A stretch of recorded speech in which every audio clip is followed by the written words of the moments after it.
أعوذ بالله من الشيطان الرجيم. بسم الله الرحمن الرحيم. ألف لام ميم.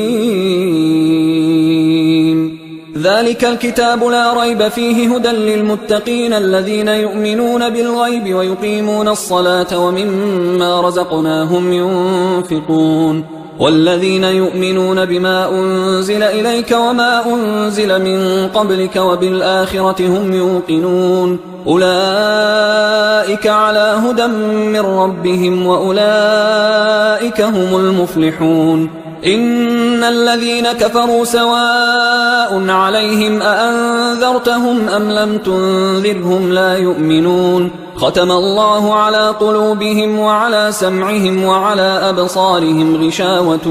ولهم عذاب عظيم. ومن الناس من يقول آمنا بالله وباليوم الآخر وما هم بمؤمنين يخادعون الله والذين آمنوا وما يخدعون إلا أنفسهم وما يشعرون. في قلوبهم مرض فزادهم الله مرضا ولهم عذاب أليم بما كانوا يكذبون. وإذا قيل لهم لا تفسدوا في الأرض قالوا إنما نحن مصلحون ألا إنهم هم المفسدون ولكن لا يشعرون. وإذا قيل لهم آمنوا كما آمن الناس قالوا أنؤمن كما آمن السفهاء ألا إنهم هم السفهاء ولكن لا يعلمون. وإذا لقوا الذين آمنوا قالوا آمنا وإذا خلوا إلى شياطينهم قالوا إنا معكم إنما نحن مستهزئون. الله يستهزئ بهم ويمدهم في طغيانهم يعمهون. أولئك الذين اشتروا الضلالة بالهدى فما ربحت تجارتهم وما كانوا مهتدين. مثلهم كمثل الذي استوقد نارا فلما أضاءت ما حوله ذهب الله بنورهم وتركهم في ظلمات لا يبصرون. صم بكم عمي فهم لا يرجعون. أو كصيب من السماء فيه ظلمات ورعد وبرق يجعلون أصابعهم في آذانهم من الصواعق حذر الموت والله محيط بالكافرين. يكاد البرق يخطف أبصارهم كلما أضاء لهم مشوا فيه وإذا أظلم عليهم قاموا ولو شاء الله لذهب بسمعهم وأبصارهم إن الله على كل شيء قدير. يا أيها الناس اعبدوا ربكم الذي خلقكم والذين من قبلكم لعلكم تتقون. الذي جعل لكم الأرض فراشا والسماء بناء وأنزل من السماء ماء فأخرج به من الثمرات رزقا لكم فلا تجعلوا لله أندادا وأنتم تعلمون. وإن كنتم في ريب مما نزلنا على عبدنا فأتوا بسورة من مثله وادعوا شهداءكم من دون الله إن كنتم صادقين. فإن لم تفعلوا ولن تفعلوا فاتقوا النار التي وقودها الناس والحجارة أعدت للكافرين. وبشر الذين آمنوا وعملوا الصالحات أن لهم جنات تجري من تحتها الأنهار كلما رزقوا منها من ثمرة رزقا قالوا هذا الذي رزقنا من قبل وأتوا به متشابها ولهم فيها أزواج مطهرة وهم فيها خالدون. إن الله لا يستحيي أن يضرب مثلا ما بعوضة فما فوقها فأما الذين آمنوا فيعلمون أنه الحق من ربهم، وأما الذين كفروا فيقولون ماذا أراد الله بهذا مثلا يضل به كثيرا ويهدي به كثيرا وما يضل به إلا الفاسقين الذين ينقضون عهد الله من بعد ميثاقه ويقطعون ما أمر الله به أن يوصل ويفسدون في الأرض أولئك هم الخاسرون. كيف تكفرون بالله وكنتم أمواتا فأحياكم ثم يميتكم ثم يحييكم ثم إليه ترجعون. هو الذي خلق لكم ما في الأرض جميعا ثم استوى إلى السماء فسواهن 7 سماوات وهو بكل شيء عليم. وإذ قال ربك للملائكة إني جاعل في الأرض خليفة قالوا أتجعل فيها من يفسد فيها ويسفك الدماء ونحن نسبح بحمدك ونقدس لك قال إني أعلم ما لا تعلمون. وعلم آدم الأسماء كلها ثم عرضهم على الملائكة فقال أنبئوني بأسماء هؤلاء إن كنتم صادقين. قالوا سبحانك لا علم لنا إلا ما علمتنا إنك أنت العليم الحكيم. قال يا آدم أنبئهم بأسمائهم فلما أنبأهم بأسمائهم قال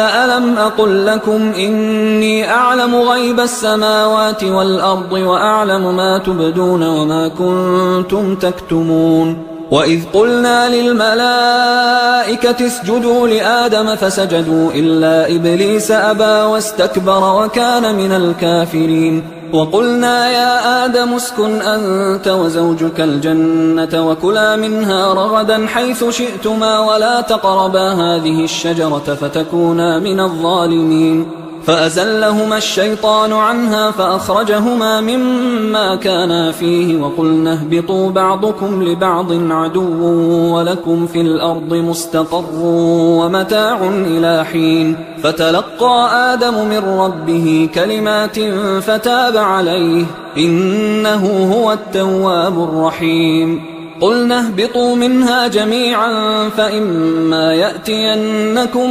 مني هدى فمن تبع هداي فلا خوف عليهم ولا هم يحزنون. والذين كفروا وكذبوا بآياتنا أولئك أصحاب النار هم فيها خالدون. يا بني إسرائيل اذكروا نعمتي التي أنعمت عليكم وأوفوا بعهدي أوف بعهدكم وإياي فارهبون. وآمنوا بما أنزلت مصدقا لما معكم ولا تكونوا أول كافر به ولا تشتروا بآياتي ثمنا قليلا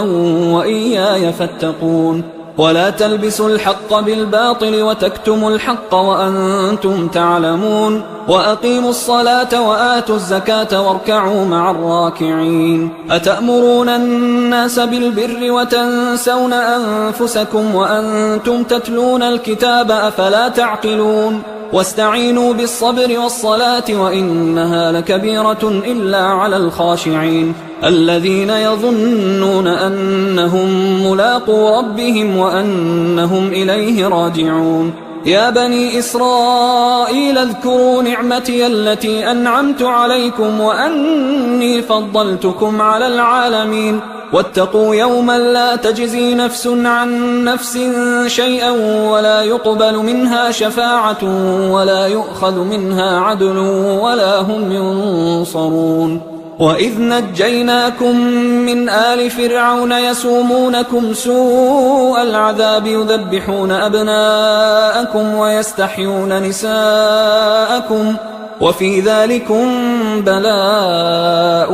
من ربكم عظيم. وإذ فرقنا بكم البحر فأنجيناكم وأغرقنا آل فرعون وأنتم تنظرون. وإذ واعدنا موسى 40 ليلة ثم اتخذتم العجل من بعده وأنتم ظالمون. ثم عفونا عنكم من بعد ذلك لعلكم تشكرون وإذ آتينا موسى الكتاب والفرقان لعلكم تهتدون وإذ قال موسى لقومه يا قوم إنكم ظلمتم أنفسكم باتخاذكم العجل فتوبوا إلى بارئكم فاقتلوا أنفسكم ذلكم خير لكم عند بارئكم فتاب عليكم إنه هو التواب الرحيم وإذ قلتم يا موسى لن نؤمن لك حتى نرى الله جهرة فأخذتكم الصاعقة وأنتم تنظرون ثم بعثناكم من بعد موتكم لعلكم تشكرون وظللنا عليكم الغمام وأنزلنا عليكم المن والسلوى كلوا من طيبات ما رزقناكم وما ظلمونا ولكن كانوا أنفسهم يظلمون وإذ قلنا ادخلوا هذه القرية فكلوا منها حيث شئتم رغدا وادخلوا الباب سجدا وقولوا حطة نغفر لكم خطاياكم وسنزيد المحسنين فبدل الذين ظلموا قولا غير الذي قيل لهم فأنزلنا على الذين ظلموا رجزا من السماء بما كانوا يفسقون وإذ استسقى موسى لقومه فقلنا اضرب بعصاك الحجر فانفجرت منه 12 عينا قد علم كل أناس مشربهم كلوا واشربوا من رزق الله ولا تعثوا في الأرض مفسدين وإذ قلتم يا موسى لن نصبر على طعام واحد فادع لنا ربك يخرج لنا مما تنبت الأرض من بقلها وقثائها وفومها وعدسها وبصلها قال أتستبدلون الذي هو أدنى بالذي هو خير اهبطوا مصرا فإن لكم ما سألتم وضربت عليهم الذلة والمسكنة وباءوا بغضب من الله ذلك بأنهم كانوا يكفرون بآيات الله ويقتلون النبيين بغير الحق ذلك بما عصوا وكانوا يعتدون إن الذين آمنوا والذين هادوا والنصارى والصابئين من آمن بالله واليوم الآخر وعمل صالحا فلهم أجرهم عند ربهم ولا خوف عليهم ولا هم يحزنون وإذ أخذنا ميثاقكم ورفعنا فوقكم الطور خذوا ما آتيناكم بقوة واذكروا ما فيه لعلكم تتقون ثم توليتم من بعد ذلك فلولا فضل الله عليكم ورحمته لكنتم من الخاسرين ولقد علمتم الذين اعتدوا منكم في السبت فقلنا لهم كونوا قردة خاسئين فجعلناها نكالا لما بين يديها وما خلفها وموعظة للمتقين وإذ قال موسى لقومه إن الله يأمركم أن تذبحوا بقرة قالوا أتتخذنا هزوا قال أعوذ بالله أن أكون من الجاهلين قالوا ادع لنا ربك يبين لنا ما هي قال إنه يقول إنها بقرة لا فارض ولا بكر عوان بين ذلك فافعلوا ما تؤمرون قالوا ادع لنا ربك يبين لنا ما لونها قال إنه يقول إنها بقرة صفراء فاقع لونها تسر الناظرين قالوا ادع لنا ربك يبين لنا ما هي إن البقرة شابه علينا وإنا إن شاء الله لمهتدون قال إنه يقول إنها بقرة لا ذلول تثير الأرض ولا تسقي الحرث مسلمة لا شية فيها قالوا الآن جئت بالحق فذبحوها وما كادوا يفعلون وإذ قتلتم نفسا فادارأتم فيها والله مخرج ما كنتم تكتمون فقلنا اضربوه ببعضها كذلك يحيي الله الموتى ويريكم آياته لعلكم تعقلون ثم قست قلوبكم من بعد ذلك فهي كالحجارة أو أشد قسوة وإن من الحجارة لما يتفجر منه الأنهار وإن منها لما يشقق فيخرج منه الماء وإن منها لما يهبط من خشية الله وما الله بغافل عما تعملون أفتطمعون أن يؤمنوا لكم وقد كان فريق منهم يسمعون كلام الله ثم يحرفونه من بعد ما عقلوه وهم يعلمون وإذا لقوا الذين آمنوا قالوا آمنا وإذا خلا بعضهم إلى بعض قالوا أتحدثونهم بما فتح الله عليكم ليحاجوكم به عند ربكم أفلا تعقلون أولا يعلمون أن الله يعلم ما يسرون وما يعلنون ومنهم أميون لا يعلمون الكتاب إلا أماني وإنهم إلا يظنون فويل للذين يكتبون الكتاب بأيديهم ثم يقولون هذا من عند الله ليشتروا به ثمنا قليلا فويل لهم مما كتبت أيديهم وويل لهم مما يكسبون وقالوا لن تمسنا النار إلا أياما معدودة قل أتخذتم عند الله عهدا فلن يخلف الله عهده أم تقولون على الله ما لا تعلمون بلى من كسب سيئة وأحاطت به خطيئته فأولئك أصحاب النار هم فيها خالدون والذين آمنوا وعملوا الصالحات أولئك أصحاب الجنة هم فيها خالدون وإذ أخذنا ميثاق بني إسرائيل لا تعبدون إلا الله وبالوالدين إحسانا وذي القربى واليتامى والمساكين وقولوا للناس حسنا وأقيموا الصلاة وآتوا الزكاة ثم توليتم إلا قليلا منكم وأنتم معرضون وإذ أخذنا ميثاقكم لا تسفكون دماءكم ولا تخرجون أنفسكم من دياركم ثم أقررتم وأنتم تشهدون ثم أنتم هؤلاء تقتلون أنفسكم وتخرجون فريقا منكم من ديارهم تظاهرون عليهم بالإثم والعدوان وإن يأتوكم أسارى تفادوهم وهو محرم عليكم إخراجهم أفتؤمنون ببعض الكتاب وتكفرون ببعض فما جزاء من يفعل ذلك منكم إلا خزي في الحياة الدنيا ويوم القيامة يردون إلى أشد العذاب وما الله بغافل عما تعملون أولئك الذين اشتروا الحياة الدنيا بالآخرة فلا يخفف عنهم العذاب ولا هم ينصرون ولقد آتينا موسى الكتاب وقفينا من بعده بالرسل وآتينا عيسى ابن مريم البينات وأيدناه بروح القدس أفكلما جاءكم رسول بما لا تهوى أنفسكم استكبرتم ففريقا كذبتم وفريقا تقتلون وقالوا قلوبنا غلف بل لعنهم الله بكفرهم فقليلا ما يؤمنون ولما جاءهم كتاب من عند الله مصدق لما معهم وكانوا من قبل يستفتحون على الذين كفروا فلما جاءهم ما عرفوا كفروا به فلعنة الله على الكافرين بئس ما اشتروا به أنفسهم أن يكفروا بما أنزل الله بغيا أن ينزل الله من فضله على من يشاء من عباده فباءوا بغضب على غضب وللكافرين عذاب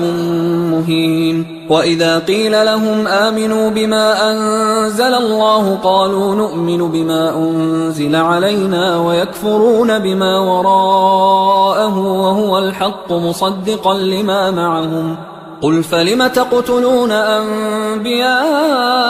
الله من قبل إن كنتم مؤمنين ولقد جاءكم موسى بالبينات ثم اتخذتم العجل من بعده وأنتم ظالمون وإذ أخذنا ميثاقكم ورفعنا فوقكم الطور خذوا ما آتيناكم بقوة واسمعوا قالوا سمعنا وعصينا وأشربوا في قلوبهم العجل بكفرهم قل بئس ما يأمركم به إيمانكم إن كنتم مؤمنين قل إن كانت لكم الدار الآخرة عند الله خالصة من دون الناس فتمنوا الموت إن كنتم صادقين ولن يتمنوه أبدا بما قدمت أيديهم والله عليم بالظالمين ولتجدنهم أحرص الناس على حياة ومن الذين أشركوا يود أحدهم لو يعمر 1000 سنة وما هو بمزحزحه من العذاب أن يعمر والله بصير بما يعملون قل من كان عدوا لجبريل فإنه نزله على قلبك بإذن الله مصدقا لما بين يديه وهدى وبشرى للمؤمنين من كان عدوا لله وملائكته ورسله وجبريل وميكال فإن الله عدو للكافرين ولقد أنزلنا إليك آيات بينات وما يكفر بها إلا الفاسقون أوكلما عاهدوا عهدا نبذه فريق منهم بل أكثرهم لا يؤمنون ولما جاءهم رسول من عند الله مصدق لما معهم نبذ فريق من الذين أوتوا الكتاب كتاب الله وراء ظهورهم كأنهم لا يعلمون واتبعوا ما تتلو الشياطين على ملك سليمان وما كفر سليمان ولكن الشياطين كفروا يعلمون الناس السحر وما أنزل على الملكين ببابل هاروت وماروت وما يعلمان من أحد حتى يقولا إنما نحن فتنة فلا تكفر فيتعلمون منهما ما يفرقون به بين المرء وزوجه وما هم بضارين به من أحد إلا بإذن الله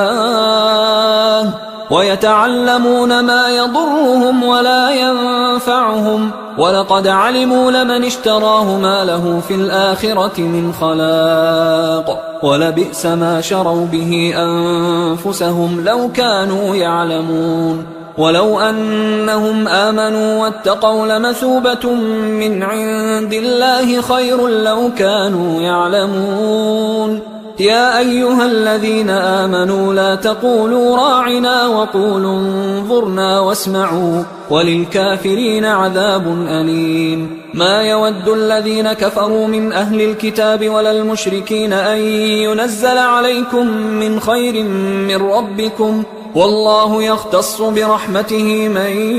يشاء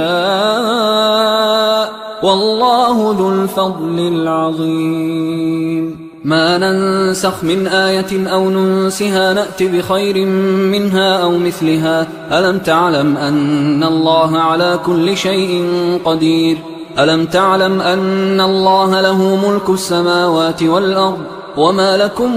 من دون الله من ولي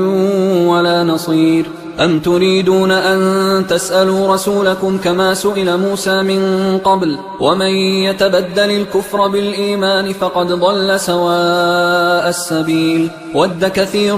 من أهل الكتاب لو يردونكم من بعد إيمانكم كفارا حسدا من عند أنفسهم من بعد ما تبين لهم الحق فاعفوا واصفحوا حتى يأتي الله بأمره إن الله على كل شيء قدير وأقيموا الصلاة وآتوا الزكاة وما تقدموا لأنفسكم من خير تجدوه عند الله إن الله بما تعملون بصير. وقالوا لن يدخل الجنة إلا من كان هودا أو نصارى تلك أمانيهم قل هاتوا برهانكم إن كنتم صادقين بلى من أسلم وجهه لله وهو محسن فله أجره عند ربه ولا خوف عليهم ولا هم يحزنون. وقالت اليهود ليست النصارى على شيء وقالت النصارى ليست اليهود على شيء وهم يتلون الكتاب كذلك قال الذين لا يعلمون مثل قولهم فالله يحكم بينهم يوم القيامة فيما كانوا فيه يختلفون. ومن أظلم ممن منع مساجد الله أن يذكر فيها اسمه وسعى في خرابها أولئك ما كان لهم أن يدخلوها إلا خائفين لهم في الدنيا خزي ولهم في الآخرة عذاب عظيم. ولله المشرق والمغرب فأينما تولوا فثم وجه الله إن الله واسع عليم. وقالوا اتخذ الله ولدا سبحانه بل له ما في السماوات والأرض كل له قانتون بديع السماوات والأرض وإذا قضى أمرا فإنما يقول له كن فيكون. وقال الذين لا يعلمون لولا يكلمنا الله أو تأتينا آية كذلك قال الذين من قبلهم مثل قولهم تشابهت قلوبهم قد بينا الآيات لقوم يوقنون. إنا أرسلناك بالحق بشيرا ونذيرا ولا تسأل عن أصحاب الجحيم. ولن ترضى عنك اليهود ولا النصارى حتى تتبع ملتهم قل إن هدى الله هو الهدى ولئن اتبعت أهواءهم بعد الذي جاءك من العلم ما لك من الله من ولي ولا نصير. الذين آتيناهم الكتاب يتلونه حق تلاوته أولئك يؤمنون به ومن يكفر به فأولئك هم الخاسرون. يا بني إسرائيل اذكروا نعمتي التي أنعمت عليكم وأني فضلتكم على العالمين واتقوا يوما لا تجزي نفس عن نفس شيئا ولا يقبل منها عدل ولا تنفعها شفاعة ولا هم ينصرون. وإذ ابتلى إبراهيم ربه بكلمات فأتمهن قال إني جاعلك للناس إماما قال ومن ذريتي قال لا ينال عهد الظالمين. وإذ جعلنا البيت مثابة للناس وأمنا واتخذوا من مقام إبراهيم مصلى وعهدنا إلى إبراهيم وإسماعيل أن طهرا بيتي للطائفين والعاكفين والركع السجود. وإذ قال إبراهيم رب اجعل هذا بلدا آمنا وارزق أهله من الثمرات من آمن منهم بالله واليوم الآخر قال ومن كفر فأمتعه قليلا ثم أضطره إلى عذاب النار وبئس المصير. وإذ يرفع إبراهيم القواعد من البيت وإسماعيل ربنا تقبل منا إنك أنت السميع العليم ربنا وجعلنا مسلمين لك ومن ذريتنا أمة مسلمة لك وأرنا مناسكنا وتب علينا إنك أنت التواب الرحيم. ربنا وابعث فيهم رسولا منهم يتلو عليهم آياتك ويعلمهم الكتاب والحكمة ويزكيهم إنك أنت العزيز الحكيم. ومن يرغب عن ملة إبراهيم إلا من سفه نفسه ولقد اصطفيناه في الدنيا وإنه في الآخرة لمن الصالحين. إذ قال له ربه أسلم قال أسلمت لرب العالمين. ووصى بها إبراهيم بنيه ويعقوب يا بني إن الله اصطفى لكم الدين فلا تموتن إلا وأنتم مسلمون. أم كنتم شهداء إذ حضر يعقوب الموت إذ قال لبنيه ما تعبدون من بعدي قالوا نعبد إلهك وإله آبائك إبراهيم وإسماعيل وإسحاق إلها واحدا ونحن له مسلمون. تلك أمة قد خلت لها ما كسبت ولكم ما كسبتم ولا تسألون عما كانوا يعملون. وقالوا كونوا هودا أو نصارى تهتدوا قل بل ملة إبراهيم حنيفا وما كان من المشركين. قولوا آمنا بالله وما أنزل إلينا وما أنزل إلى إبراهيم وإسماعيل وإسحاق ويعقوب والأسباط وما أوتي موسى وعيسى وما أوتي النبيون من ربهم لا نفرق بين أحد منهم ونحن له مسلمون. فإن آمنوا بمثل ما آمنتم به فقد اهتدوا وإن تولوا فإنما هم في شقاق فسيكفيكهم الله وهو السميع العليم. صبغة الله ومن أحسن من الله صبغة ونحن له عابدون. قل أتحاجوننا في الله وهو ربنا وربكم ولنا أعمالنا ولكم أعمالكم ونحن له مخلصون. أم تقولون إن إبراهيم وإسماعيل وإسحاق ويعقوب والأسباط كانوا هودا أو نصارى قل أأنتم أعلم أم الله ومن أظلم ممن كتم شهادة عنده من الله وما الله بغافل عما تعملون. تلك أمة قد خلت لها ما كسبت ولكم ما كسبتم ولا تسألون عما كانوا يعملون. سيقول السفهاء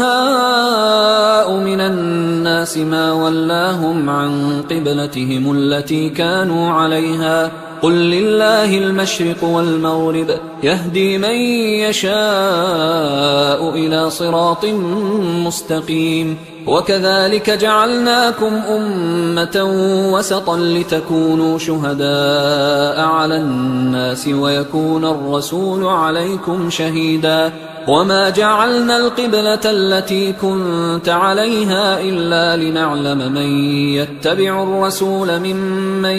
ينقلب على عقبيه وإن كانت لكبيرة إلا على الذين هدى الله وما كان الله ليضيع إيمانكم إن الله بالناس لرؤوف رحيم. قد نرى تقلب وجهك في السماء فلنولينك قبلة ترضاها فول وجهك شطر المسجد الحرام وحيث ما كنتم فولوا وجوهكم شطره وإن الذين أوتوا الكتاب ليعلمون أنه الحق من ربهم وما الله بغافل عما يعملون. ولئن أتيت الذين أوتوا الكتاب بكل آية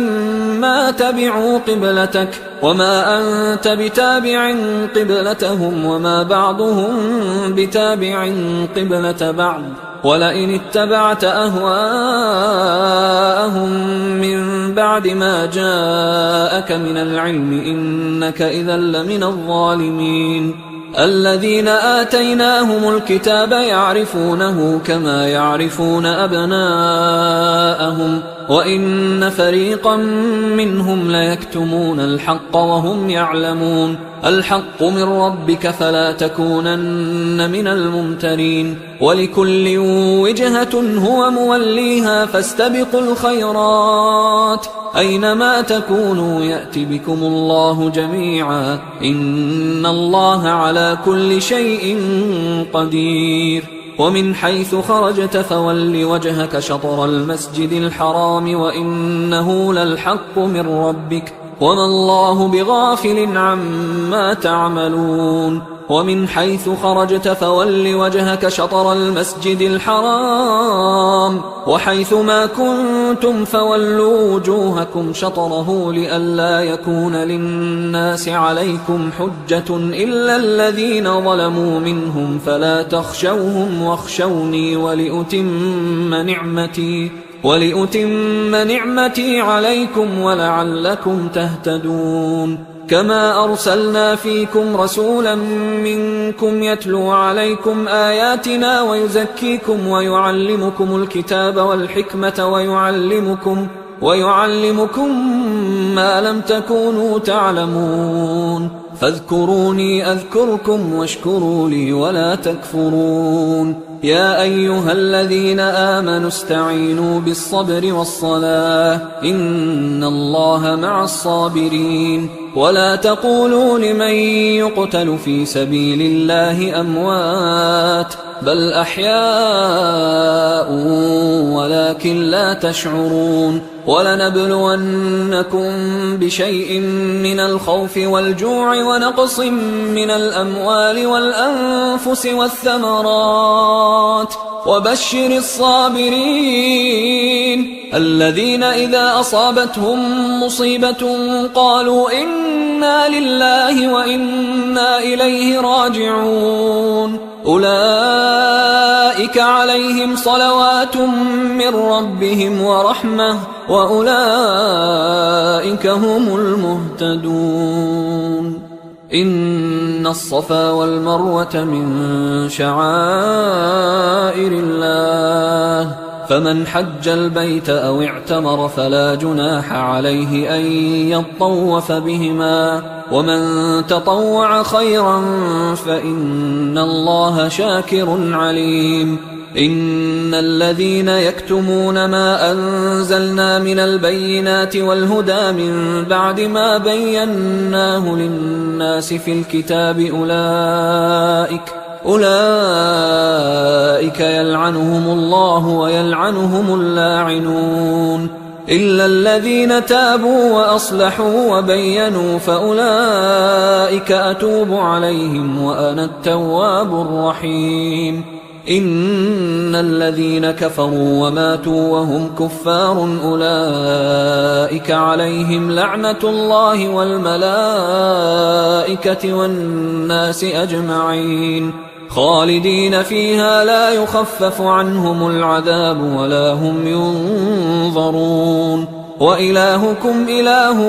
واحد لا إله إلا هو الرحمن الرحيم إن في خلق السماوات والأرض واختلاف الليل والنهار والفلك التي تجري في البحر بما ينفع الناس وما أنزل الله من السماء من ماء فأحيا به الأرض بعد موتها وبث فيها من كل دابة وتصريف الرياح والسحاب المسخر بين السماء والأرض لآيات لقوم يعقلون ومن الناس من يتخذ من دون الله أندادا يحبونهم كحب الله والذين آمنوا أشد حبا لله ولو يرى الذين ظلموا إذ يرون العذاب أن القوة لله جميعا وأن الله شديد العذاب إذ تبرأ الذين اتبعوا من الذين اتبعوا ورأوا العذاب وتقطعت بهم الأسباب وقال الذين اتبعوا لو أن لنا كرة فنتبرأ منهم كما تبرأوا منا كذلك يريهم الله أعمالهم حسرات عليهم وما هم بخارجين من النار يا أيها الناس كلوا مما في الأرض حلالا طيبا ولا تتبعوا خطوات الشيطان إنه لكم عدو مبين إنما يأمركم بالسوء والفحشاء وأن تقولوا على الله ما لا تعلمون وإذا قيل لهم اتبعوا ما أنزل الله قالوا بل نتبع ما ألفينا عليه آباءنا أولو كان آباؤهم لا يعقلون شيئا ولا يهتدون ومثل الذين كفروا كمثل الذي ينعق بما لا يسمع إلا دعاء ونداء صم بكم عمي فهم لا يعقلون يا أيها الذين آمنوا كلوا من طيبات ما رزقناكم واشكروا لله إن كنتم إياه تعبدون إنما حرم عليكم الميتة والدم ولحم الخنزير وما أهل به لغير الله فمن اضطر غير باغ ولا عاد فلا إثم عليه إن الله غفور رحيم إن الذين يكتمون ما أنزل الله من الكتاب ويشترون به ثمنا قليلا أولئك ما يأكلون في بطونهم إلا النار ولا يكلمهم الله يوم القيامة ولا يزكيهم ولهم عذاب أليم أولئك الذين اشتروا الضلالة بالهدى والعذاب بالمغفرة فما أصبرهم على النار ذلك بأن الله نزل الكتاب بالحق وإن الذين اختلفوا في الكتاب لفي شقاق بعيد ليس البر أن تولوا وجوهكم قبل المشرق والمغرب ولكن البر من آمن بالله واليوم الآخر والملائكة والكتاب والنبيين وآتى المال على حبه ذوي القربى واليتامى والمساكين وابن السبيل والسائلين وفي الرقاب وأقام الصلاة وآتى الزكاة والموفون بعهدهم إذا عاهدوا والصابرين في البأساء والضراء وحين البأس أولئك الذين صدقوا وأولئك هم المتقون يا أيها الذين آمنوا كتب عليكم القصاص في القتلى الحر بالحر والعبد بالعبد والأنثى بالأنثى فمن عفي له من أخيه شيء فاتباع بالمعروف وأداء إليه بإحسان ذلك تخفيف من ربكم ورحمة فمن اعتدى بعد ذلك فله عذاب أليم ولكم في القصاص حياة يا أولي الألباب لعلكم تتقون كتب عليكم إذا حضر أحدكم الموت إن ترك خيرا الوصية للوالدين والأقربين بالمعروف حقا على المتقين فمن بدله بعدما سمعه فإنما إثمه على الذين يبدلونه إن الله سميع عليم فمن خاف من موص جنفا أو إثما فأصلح بينهم فلا إثم عليه إن الله غفور رحيم. يا أيها الذين آمنوا كتب عليكم الصيام كما كتب على الذين من قبلكم لعلكم تتقون أياما معدودات، فمن كان منكم مريضا أو على سفر فعدة من أيام أخر، وعلى الذين يطيقونه فدية طعام مسكين، فمن تطوع خيرا فهو خير له، وأن تصوموا خير لكم إن كنتم تعلمون. شهر رمضان الذي أنزل فيه القرآن هدى للناس وبينات من الهدى والفرقان، فمن شهد منكم الشهر فليصم، ومن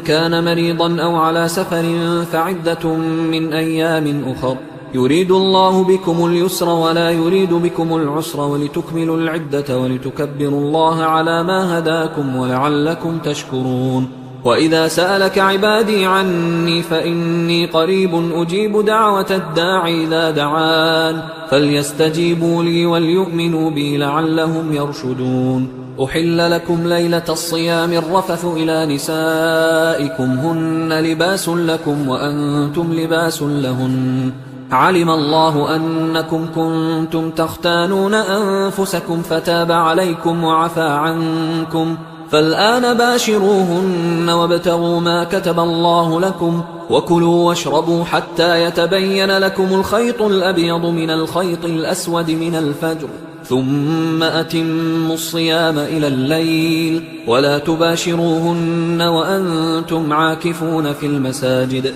تلك حدود الله فلا تقربوها، كذلك يبين الله آياته للناس لعلهم يتقون. ولا تأكلوا أموالكم بينكم بالباطل وتدلوا بها إلى الحكام لتأكلوا فريقا من أموال الناس بالإثم وأنتم تعلمون. يسألونك عن الأهلة قل هي مواقيت للناس والحج، وليس البر بأن تأتوا البيوت من ظهورها ولكن البر من اتقى، وأتوا البيوت من أبوابها واتقوا الله لعلكم تفلحون. وقاتلوا في سبيل الله الذين يقاتلونكم ولا تعتدوا إن الله لا يحب المعتدين. وقتلوهم حيث ثقفتموهم وأخرجوهم من حيث أخرجوكم والفتنة أشد من القتل، ولا تقاتلوهم عند المسجد الحرام حتى يقاتلوكم فيه، فإن قاتلوكم فاقتلوهم، كذلك جزاء الكافرين، فإن انتهوا فإن الله غفور رحيم. وقاتلوهم حتى لا تكون فتنة ويكون الدين لله، فإن انتهوا فلا عدوان إلا على الظالمين. الشهر الحرام بالشهر الحرام والحرمات قصاص، فمن اعتدى عليكم فاعتدوا عليه بمثل ما اعتدى عليكم، واتقوا الله واعلموا أن الله مع المتقين. وأنفقوا في سبيل الله ولا تلقوا بأيديكم إلى التهلكة وأحسنوا إن الله يحب المحسنين. وأتموا الحج والعمرة لله، فإن أحصرتم فما استيسر من الهدي، ولا تحلقوا رؤوسكم حتى يبلغ الهدي محله، فمن كان منكم مريضا أو به أذى من رأسه ففدية من صيام أو صدقة أو نسك، فإذا أمنتم فمن تمتع بالعمرة إلى الحج فما استيسر من الهدي، فمن لم يجد فصيام 3 أيام في الحج و7 إذا رجعتم، تلك 10 كاملة، ذلك لمن لم يكن أهله حاضر المسجد الحرام. واتقوا الله واعلموا أن الله شديد العقاب. الحج أشهر معلومات، فمن فرض فيهن الحج فلا رفث ولا فسوق ولا جدال في الحج، وما تفعلوا من خير يعلمه الله، وتزودوا فإن خير الزاد التقوى واتقون يا أولي الألباب. ليس عليكم جناح أن تبتغوا فضلا من ربكم، فإذا أفضتم من عرفات فاذكروا الله عند المشعر الحرام واذكروه كما هداكم وإن كنتم من قبله لمن الضالين. ثم أفيضوا من حيث أفاض الناس واستغفروا الله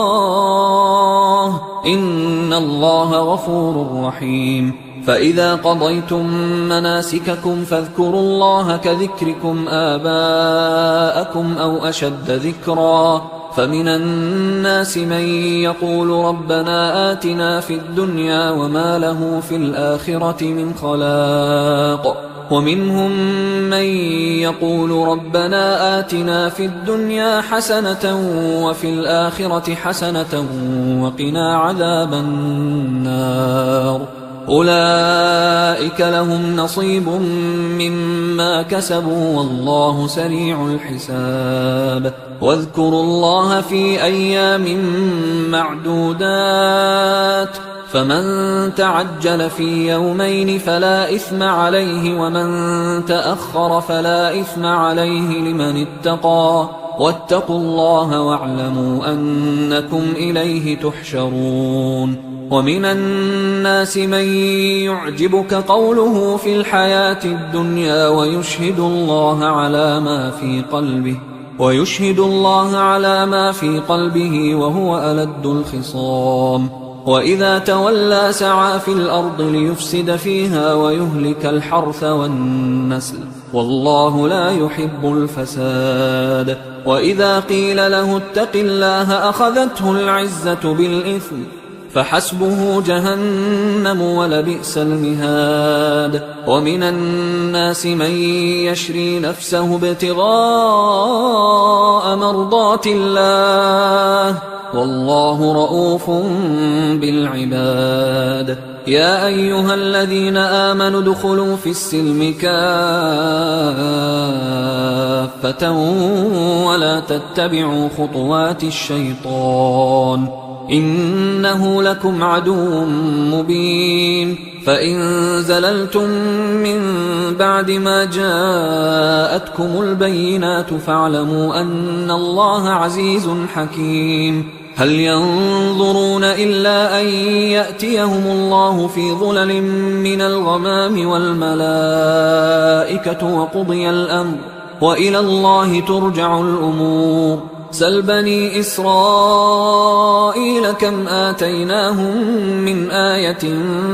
بينة ومن يبدل نعمة الله من بعد ما جاءته فإن الله شديد العقاب. زين للذين كفروا الحياة الدنيا ويسخرون من الذين آمنوا والذين اتقوا فوقهم يوم القيامة والله يرزق من يشاء بغير حساب. كان الناس أمة واحدة فبعث الله النبيين مبشرين ومنذرين وأنزل معهم الكتاب بالحق ليحكم بين الناس فيما اختلفوا فيه وما اختلف فيه إلا الذين أوتوه من بعد ما جاءتهم البينات بغيا بينهم فهدى الله الذين آمنوا لما اختلفوا فيه من الحق بإذنه والله يهدي من يشاء إلى صراط مستقيم. أم حسبتم أن تدخلوا الجنة ولما يأتكم مثل الذين خلوا من قبلكم مستهم البأساء والضراء وزلزلوا حتى يقول الرسول والذين آمنوا معه متى نصر الله ألا إن نصر الله قريب. يسألونك ماذا ينفقون قل ما أنفقتم من خير فللوالدين والأقربين واليتامى والمساكين وابن السبيل وما تفعلوا من خير فإن الله به عليم كتب عليكم القتال وهو كره لكم وعسى أن تكرهوا شيئا وهو خير لكم وعسى أن تحبوا شيئا وهو شر لكم والله يعلم وأنتم لا تعلمون يسألونك عن الشهر الحرام قتال فيه قل قتال فيه كبير وصد عن سبيل الله وكفر به والمسجد الحرام وإخراج أهله منه أكبر عند الله والفتنة أكبر من القتل ولا يزالون يقاتلونكم حتى يردوكم عن دينكم إن استطاعوا ومن يرتدد منكم عن دينه فيمت وهو كافر فأولئك حبطت أعمالهم في الدنيا والآخرة وأولئك أصحاب النار هم فيها خالدون إن الذين آمنوا والذين هاجروا وجاهدوا في سبيل الله أولئك يرجون رحمة الله والله غفور رحيم يسألونك عن الخمر والميسر قل فيهما إثم كبير ومنافع للناس وإثمهما أكبر من نفعهما ويسألونك ماذا ينفقون قل العفو كذلك يبين الله لكم الآيات لعلكم تتفكرون في الدنيا والآخرة ويسألونك عن اليتامى قل إصلاح لهم خير وإن تخالطوهم فإخوانكم والله يعلم المفسد من المصلح ولو شاء الله لأعنتكم إن الله عزيز حكيم ولا تنكحوا المشركات حتى يؤمنوا ولأمة مؤمنة خير من مشركة ولو أعجبتكم ولا تنكحوا المشركين حتى يؤمنوا ولعبد مؤمن خير من مشرك ولو أعجبكم أولئك يدعون إلى النار والله يدعو إلى الجنة والمغفرة بإذنه ويبين آياته للناس لعلهم يتذكرون ويسألونك عن المحيض قل هو أذى فاعتزلوا النساء في المحيض ولا تقربوهن حتى يطهرن فإذا تطهرن فأتوهن من حيث أمركم الله إن الله يحب التوابين ويحب المتطهرين نساؤكم حرث لكم فأتوا حرثكم أنى شئتم وقدموا لأنفسكم واتقوا الله واعلموا أنكم ملاقوه وبشر المؤمنين ولا تجعلوا الله عرضة لأيمانكم أن تبروا وتتقوا وتصلحوا بين الناس والله سميع عليم لا يؤاخذكم الله باللغو في أيمانكم ولكن يؤاخذكم بما كسبت قلوبكم والله غفور حليم للذين يؤلون من نسائهم تربص 4 أشهر فإن فاءوا فإن الله غفور رحيم وإن عزموا الطلاق فإن الله سميع عليم والمطلقات يتربصن بأنفسهن 3 قروء ولا يحل لهن أن يكتمن ما خلق الله في أرحامهن إن كن يؤمن بالله واليوم الآخر وبعولتهن أحق بردهن في ذلك إن أرادوا إصلاحا ولهن مثل الذي عليهن بالمعروف وللرجال عليهن درجة والله عزيز حكيم الطلاق 2 مرتان فإمساك بمعروف أو تسريح بإحسان ولا يحل لكم أن تأخذوا مما آتيتموهن شيئا إلا أن يخافا ألا يقيما حدود الله فإن خفتم ألا يقيما حدود الله فلا جناح عليهما فيما افتدت به تلك حدود الله فلا تعتدوها ومن يتعد حدود الله فأولئك هم الظالمون فإن طلقها فلا تحل له من بعد حتى تنكح زوجا غيره فإن طلقها فلا جناح عليهما أن يتراجعا إن ظنا أن يقيما حدود الله وتلك حدود الله يبينها لقوم يعلمون وإذا طلقتم النساء فبلغن أجلهن فأمسكوهن بمعروف أو سرحوهن بمعروف ولا تمسكوهن ضرارا لتعتدوا ومن يفعل ذلك فقد ظلم نفسه ولا تتخذوا آيات الله هزوا واذكروا نعمة الله عليكم وما أنزل عليكم من الكتاب والحكمة يعظكم به واتقوا الله واعلموا أن الله بكل شيء عليم وإذا طلقتم النساء فبلغن أجلهن فلا تعضلوهن أن ينكحن أزواجهن إذا تراضوا بينهم بالمعروف ذلك يوعظ به من كان منكم يؤمن بالله واليوم الآخر ذلكم أزكى لكم وأطهر والله يعلم وأنتم لا تعلمون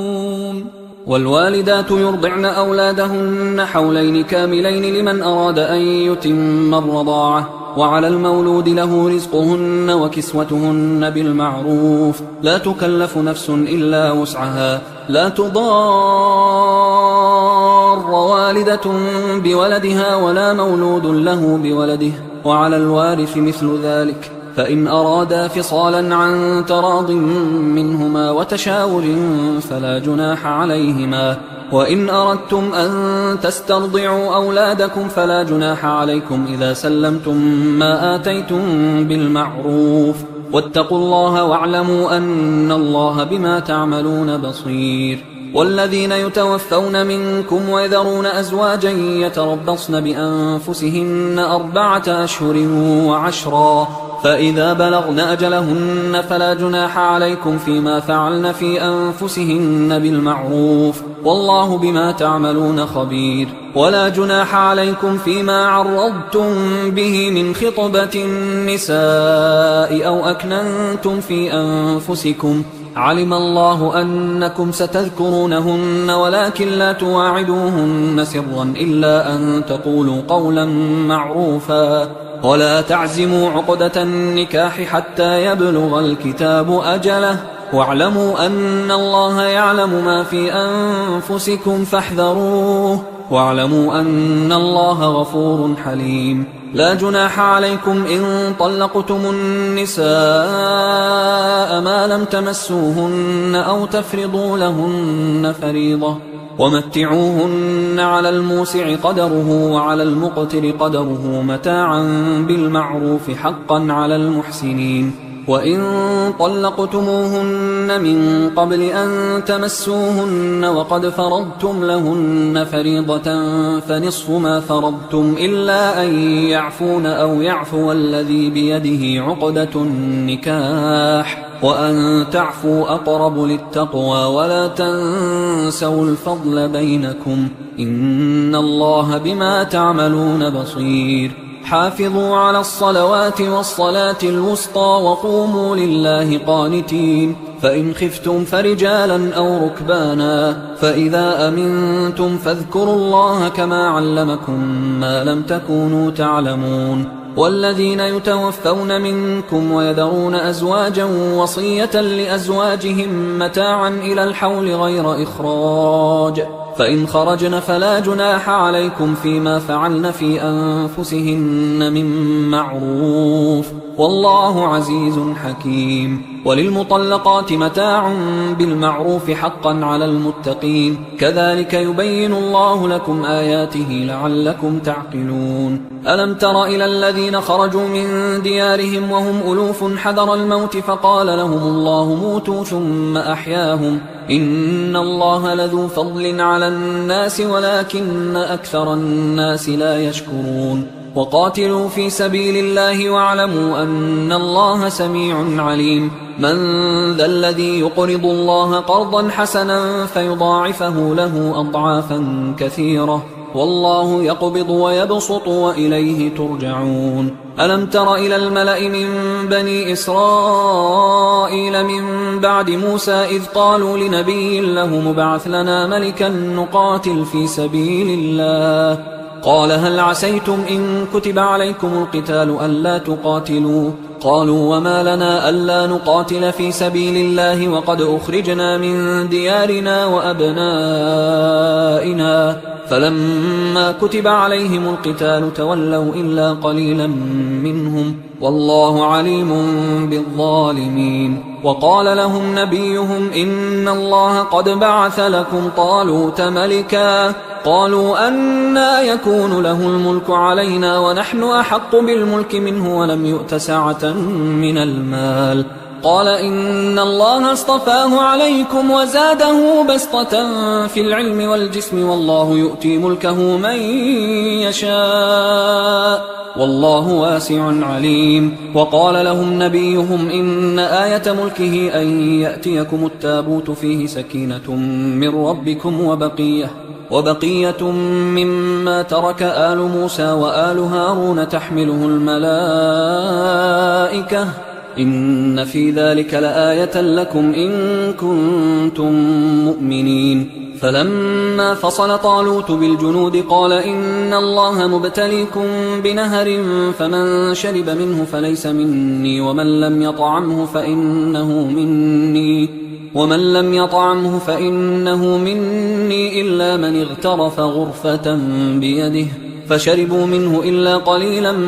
منهم فلما جاوزه هو والذين آمنوا معه قالوا لا طاقة لنا اليوم بجالوت وجنوده قال الذين يظنون أنهم ملاقوا الله كم من فئة قليلة غلبت فئة كثيرة بإذن الله والله مع الصابرين ولما برزوا لجالوت وجنوده قالوا ربنا أفرغ علينا صبرا وثبت أقدامنا وانصرنا على القوم الكافرين فهزموهم بإذن الله وقتل داود جالوت وآتاه الله الملك والحكمة وعلمه مما يشاء ولولا دفع الله الناس بعضهم ببعض لفسدت الأرض ولكن الله ذو فضل على العالمين تلك آيات الله نتلوها عليك بالحق وإنك لمن المرسلين تلك الرسل فضلنا بعضهم على بعض منهم من كلم الله ورفع بعضهم درجات وآتينا عيسى ابن مريم البينات وأيدناه بروح القدس ولو شاء الله ما اقتتل الذين من بعدهم من بعد ما جاءتهم البينات ولكن اختلفوا فمنهم من آمن ومنهم من كفر ولو شاء الله ما اقتتلوا ولكن الله يفعل ما يريد يا أيها الذين آمنوا أنفقوا مما رزقناكم من قبل أن يأتي يوم لا بيع فيه ولا خلة ولا شفاعة والكافرون هم الظالمون الله لا إله إلا هو الحي القيوم لا تأخذه سنة ولا نوم له ما في السماوات وما في الأرض من ذا الذي يشفع عنده إلا بإذنه يعلم ما بين أيديهم وما خلفهم ولا يحيطون بشيء من علمه إلا بما شاء وسع كرسيه السماوات والأرض ولا يؤوده حفظهما وهو العلي العظيم لا إكراه في الدين قد تبين الرشد من الغي فمن يكفر بالطاغوت ويؤمن بالله فقد استمسك بالعروة الوثقى لا انفصام لها والله سميع عليم الله ولي الذين آمنوا يخرجهم من الظلمات إلى النور والذين كفروا أولياؤهم الطاغوت يخرجونهم من النور إلى الظلمات أولئك أصحاب النار هم فيها خالدون ألم تر إلى الذي حاج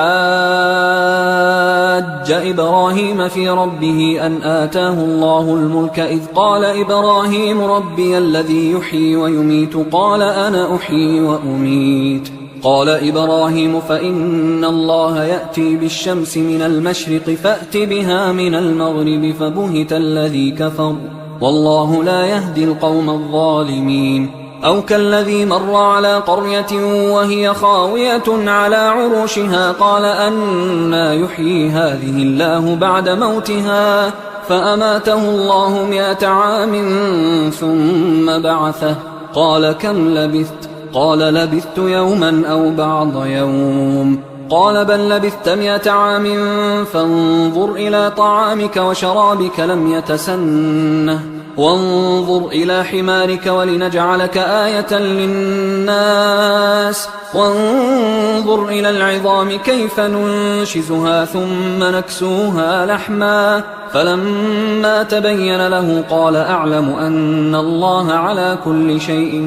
قدير وإذ قال إبراهيم رب أرني كيف تحيي الموتى قال أولم تؤمن قال بلى ولكن ليطمئن قلبي قال فخذ 4 من الطير فصرهن إليك ثم اجعل على كل جبل منهن جزءا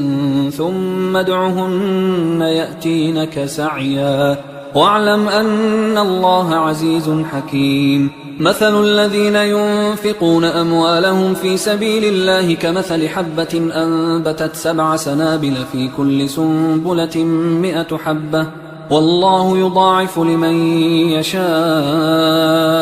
والله واسع عليم الذين ينفقون أموالهم في سبيل الله ثم لا يتبعون ما أنفقوا منا ولا أذى لهم أجرهم عند ربهم ولا خوف عليهم ولا هم يحزنون قول معروف ومغفرة خير من صدقة يتبعها أذى والله غني حليم يا أيها الذين آمنوا لا تبطلوا صدقاتكم بالمن والأذى كالذي ينفق ماله رئاء الناس ولا يؤمن بالله واليوم الآخر فمثله كمثل صفوان عليه تراب فأصابه وابل فتركه صلدا لا يقدرون على شيء مما كسبوا والله لا يهدي القوم الكافرين ومثل الذين ينفقون أموالهم ابتغاء مرضات الله وتثبيتا من أنفسهم كمثل جنة بربوة أصابها وابل فآتت أكلها ضعفين فإن لم يصبها وابل فطل والله بما تعملون بصير أيود أحدكم أن تكون له جنة من نخيل وأعناب تجري من تحتها الأنهار له فيها من كل الثمرات وأصابه الكبر وله ذرية ضعفاء فأصابها إعصار فيه نار فاحترقت كذلك يبين الله لكم الآيات لعلكم تتفكرون يا أيها الذين آمنوا أنفقوا من طيبات ما كسبتم ومما أخرجنا لكم من الأرض ولا تيمموا الخبيث منه تنفقون ولستم بآخذيه إلا أن تغمضوا فيه واعلموا أن الله غني حميد الشيطان يعدكم الفقر ويأمركم بالفحشاء والله يعدكم مغفرة منه وفضلا والله واسع عليم يؤتي الحكمة من يشاء ومن يؤت الحكمة فقد أوتي خيرا كثيرا وما يذكر إلا أولو الألباب وما أنفقتم من نفقة أو نذرتم من نذر فإن الله يعلمه وما للظالمين من أنصار إن تبدوا الصدقات فنعما هي وإن تخفوها وتؤتوها الفقراء فهو خير لكم ويكفر عنكم من سيئاتكم والله بما تعملون خبير ليس عليك هداهم ولكن الله يهدي من يشاء وما تنفقوا من خير فلأنفسكم وما تنفقون إلا ابتغاء وجه الله وما تنفقوا من خير يوفى إليكم وأنتم لا تظلمون للفقراء الذين أحصروا في سبيل الله لا يستطيعون ضربا في الأرض يحسبهم الجاهل أغنياء من التعفف تعرفهم بسيماهم لا يسألون الناس إلحافا وما تنفقوا من خير فإن الله به عليم الذين ينفقون أموالهم بالليل والنهار سرا وعلانية فلهم أجرهم عند ربهم ولا خوف عليهم ولا هم يحزنون الذين يأكلون الربا لا يقومون إلا كما يقوم الذي يتخبطه الشيطان من المس ذلك بأنهم قالوا إنما البيع مثل الربا وأحل الله البيع وحرم الربا فمن جاءه موعظة من ربه فانتهى فله ما سلف وأمره إلى الله ومن عاد فأولئك أصحاب النار هم فيها خالدون يمحق الله الربا ويربي الصدقات والله لا يحب كل كفار أثيم إن الذين آمنوا وعملوا الصالحات وأقاموا الصلاة وآتوا الزكاة لهم أجرهم عند ربهم ولا خوف عليهم ولا هم يحزنون يا أيها الذين آمنوا اتقوا الله وذروا ما بقي من الربا إن كنتم مؤمنين فإن لم تفعلوا فأذنوا بحرب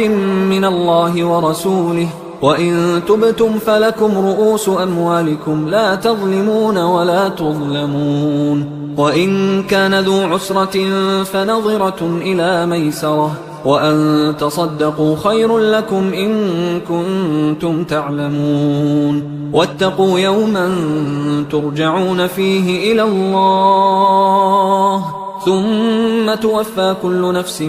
ما كسبت وهم لا يظلمون يا أيها الذين آمنوا إذا تداينتم بدين إلى أجل مسمى فاكتبوه وليكتب بينكم كاتب